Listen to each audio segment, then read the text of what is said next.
Anteriormente Conde, como también era conocido en los Confederación Democrática. Confederación Democrática, así es.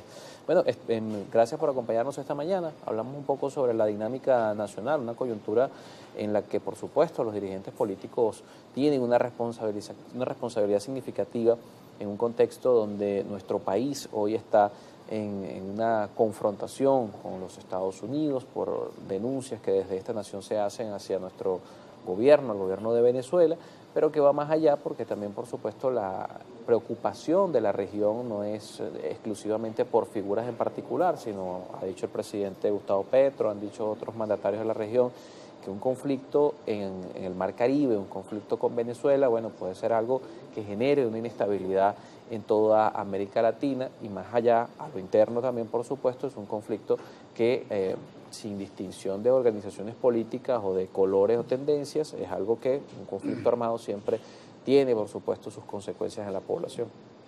Bueno, Carlos, buenos días. Me parece importante que hayas empezado con la mención a la geopolítica, porque antes se decía que la política y la elección termina siempre siendo una elección local. Y hoy la política es en primer lugar geopolítica, es internacional y es mundial. Yo quiero como primera palabra felicitar al pueblo palestino y al pueblo judío por ese formidable paso ayer del acuerdo de paz en Gaza, impulsado por el presidente Trump, por el liderazgo fuerte y firme del presidente Trump, que logró algo que parecía imposible, obligar al grupo terrorista Hamas a entregar las armas, a devolver los rehenes, a aceptar la paz, a desmilitarizar la zona de Gaza y a que por fin tenga el Medio Oriente la posibilidad de una paz duradera, estable y permanente, con progreso. Bueno, en ese escenario de paz en el mundo, veo que el presidente Trump se va a reunir el viernes con Zelensky para forzar la paz en Ucrania.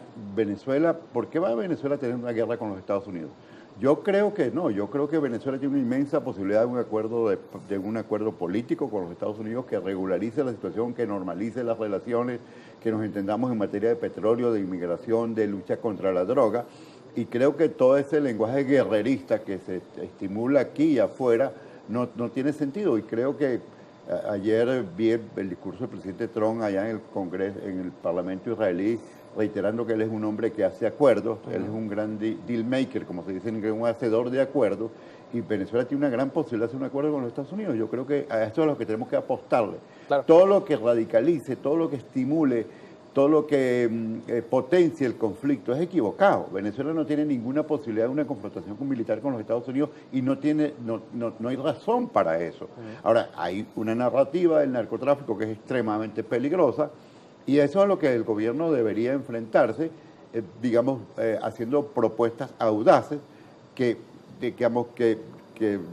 desmonten la narrativa de que este es un Estado narcotraficante y que ofrezca alternativas de un acuerdo político sustantivo, porque lo que está detrás de esa narrativa es la presión por un cambio político en Venezuela. De manera que desde el Partido de la Reconciliación Nacional nos van a salir callos en la lengua de decir que Venezuela tiene que normalizar las relaciones con los Estados Unidos, que para eso debe haber pasos internos del gobierno, como por ejemplo abrir las cárceles, como uno pensó que lo iba a terminar haciendo el presidente Maduro cuando releyó el discurso de Cipriano Castro en el 2002, en 1902-3, cuando las potencias extranjeras atacaron a Venezuela, y él invocó esa proclama llamaba a la unidad nacional y como un gesto para la unidad nacional abría las cárceles para que salieran los presos políticos. Bueno, en Venezuela hay que hacer gestos políticos con grandeza. Uno es la liberación de los presos políticos y otro es expresar una voluntad de ir a consultar a la soberanía popular para que sea ella la que se exprese, la que consiga una solución.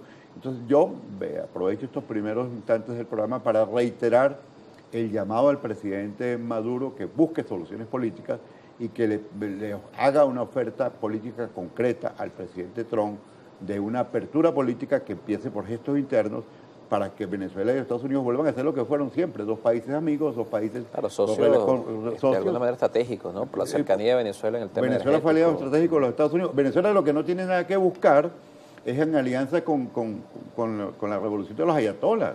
Tenemos que ver nosotros con los ayatolás iraníes.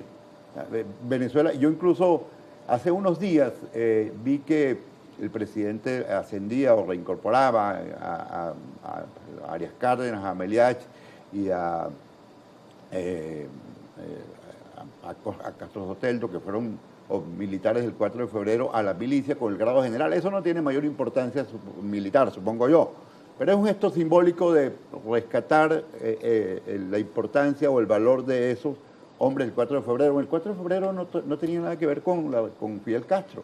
Fidel Castro apoyó a Carlos Andrés Pérez el 4 de febrero.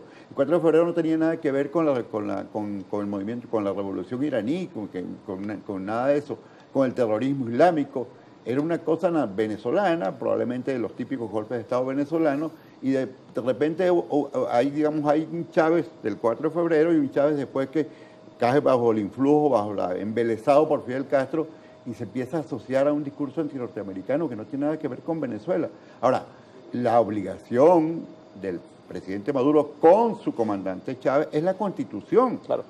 Y ahí hay una posibilidad inmensa. Yo soy un convencido, en el PRN somos unos convencidos que Venezuela tiene todas las posibilidades de un entendimiento con los Estados Unidos sobre la base de la relación tradicional entre Venezuela y los Estados Unidos. Y eso es lo que más le conviene a Venezuela, y ese es el planteamiento que puede evitar, digamos, que esto escale. Claro.